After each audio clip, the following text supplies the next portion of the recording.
Physics, economics, political science ఈ సబ్జెక్ట్స్లో చెప్పలేని విషయాన్ని సాహిత్యంలో సౌందర్యాత్మకంగా చెప్పగలం.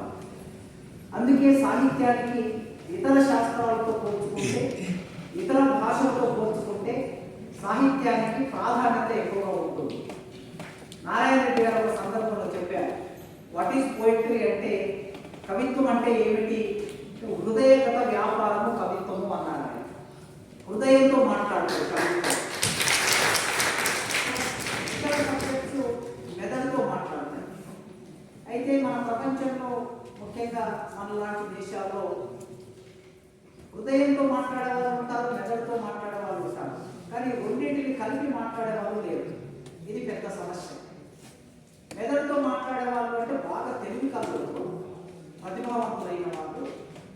నాకు చాలా తెలివి ఉన్నది, ప్రతిభ ఉన్నది, దీనివల్ల నేను ఒక డాక్టర్ అయ్యాను, సైంటిస్ట్ అయ్యాను, దీనితో నేను సంపాదిస్తాను అని మాత్రమే అనుకుంటాను. వాళ్ళకి హృదయం ఉండదు.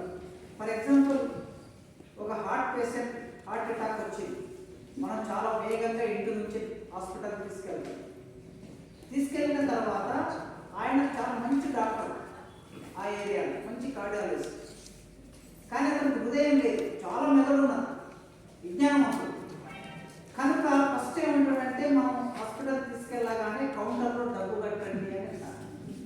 కానీ హృదయం ఉన్న మనిషి అయితే, ఒకవేళ సాహిత్యం తెలిసి హృదయం ఉంటే, మొట్టమొదలు ఆపరేషన్ థియేటర్లోకి మనిషిని తీసుకెళ్ళి ఆపరేషన్ చేసిన తర్వాత డబ్బులు కట్టమని చెప్తారు.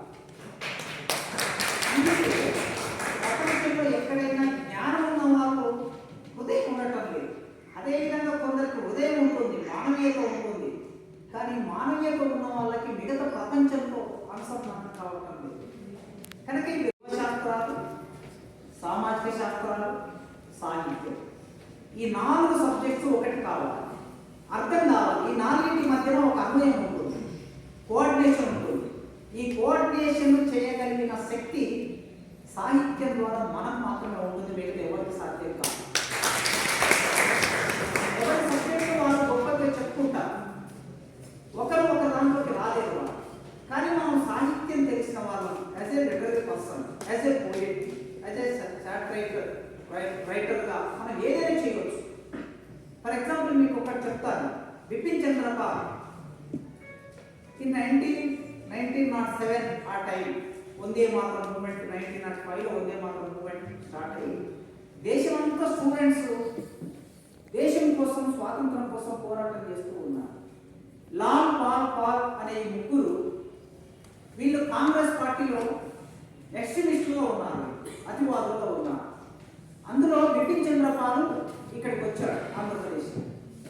వచ్చినప్పుడు బ్రిటిష్ ప్రభుత్వానికి వ్యతిరేకంగా సభలు పెట్టారు, ఉపన్యాసాలు ఇస్తూ వస్తూ ఉన్నారు. ఇట్లా ఒకరోజు ఒక కవి వేదిక మీద ఉండి, బిపిన్ చంద్రపాల్ గారికి తెలుగు రాదు కనుక హిందీ వస్తుంది, ఆయన హిందీలో మాట్లాడుతున్నారు. గంట సేపు హిందీలో మాట్లాడిన తర్వాత ఒక కవి వేసి ఆ ఉపన్యాసాన్ని 4 లైన్స్లో కవిత్వం చెప్పాడు. గంట సేపు మాట్లాడితే ఆయనకు చప్పట్లు కొట్టలే ఎవరు. కానీ ఒక కవి, ఆ కవి పేరు చిలకమర్తి, ఆయన భరత ఖండంబు చక్కని పాడియా, భరత ఖండంబు చక్కని పాడియా, హిందువులు లేక దూడలై ఏడ్చుచుండా, తెల్లవారను గడసరి గొల్లవారు పితుకుచున్నారు మోతులు బిగియగట్టి అని చెప్పాడు. ఈ దేశాన్ని ఆయన గంట సేపు చెబితే ఈయన ఒక 4 పాదాల్లో 1 నిమిషంలో చెప్పాడు. ఎట్లా? భారతదేశము ఒక పాలిచ్చే ఆవు లాంటి సంపద ఉంది ఇక్కడ.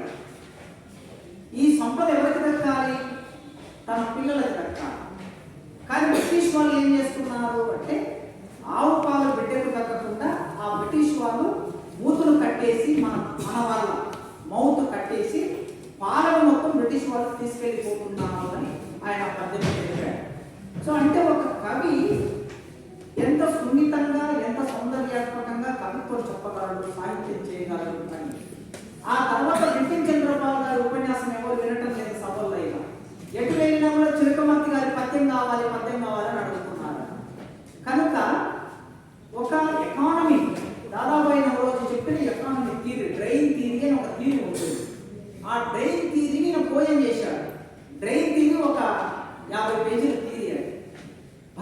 భారతదేశంలో ఉపఖండంతో సరితూగంతటి సుశాలమైన భారతావనిపై బ్రిటిష్ వాడు తిరుగులేని రాజకీయ అధికారం చెలాయిస్తూ తన దేశ సౌభాగ్యం కోసం ఈ దేశ సిరి సంపదను తరలించకపోయాడంటే అట్లా మొదలవుతుంది ఒక 50 పేజీల థియరీ అది. 50 పేజీల థియరీని 4 లైన్లో చెప్పగలిగే అవకాశం, ఒక ఎకనామిక్స్ చెప్పగలిగే అవకాశం ఒక పోయెట్కి మాత్రమే ఉంది. సో లిటరేచర్ ఉంది. అట్లే ఫిజిక్స్ కూడా చెప్పారు. సూర్యుడు ఉదయిస్తాడు, భూమి ఎట్లా పుట్టింది, సూర్యుడు ఎట్లా అగ్నిగోళంగా ఉన్నాడు, వెలుతురు ఎట్లా ఇస్తాడు, ఇదంతా ఫిజిక్స్లో లేదా జియోగ్రఫీలో చెప్తాను. వ్యాసరచనాలు అదే విషయాన్ని భూగోళం పుట్టుక కోసం ఒరిగిన సురగోళాలేనో అని రాశాడు. ఈ మానవ రూపం కోసం జరిగిన పరిణామం ఎంతో, డార్విన్ థియరీ ఉంది, పరిణామం ఎంతో అని రాశాడు. ఒక రాజును ఓడించుటకై ఒరిగిన నర కంఠాలేనో అని రాశాడు. ఇక్కడ పొలిటికల్ సైన్స్ ఉంది, హిస్టరీ ఉంది. ఇన్ని ఒక్కొక్క లైన్లో ఒక్కొక్క సైన్స్ చెప్పాడు. కనుక సాహిత్యము ముఖ్యంగా హిందీ భారతదేశంలో ఎక్కువ మంది ప్రజలు మాట్లాడే భాష. దాంట్లో విస్తృతమైన సాహిత్యం వచ్చింది. ఆ సాహిత్యానికి సంబంధించి ముఖ్యంగా అనువాద సాహిత్యం మీద 3 రోజులు సదస్సు నిర్వహించుకున్నారు. ఆర్ట్స్ కళాశాలలో ఈ సదస్సు నిర్వహించినందుకు Sitaphal Mandi degree college, government degree college Hindi department వాళ్ళకి యాజ్ ప్రిన్సిపాల్గా నేను వారికి కృతజ్ఞతలు చెప్పడం అనేది నా బాధ్యత. ఇక్కడ హిందీ డిపార్ట్మెంట్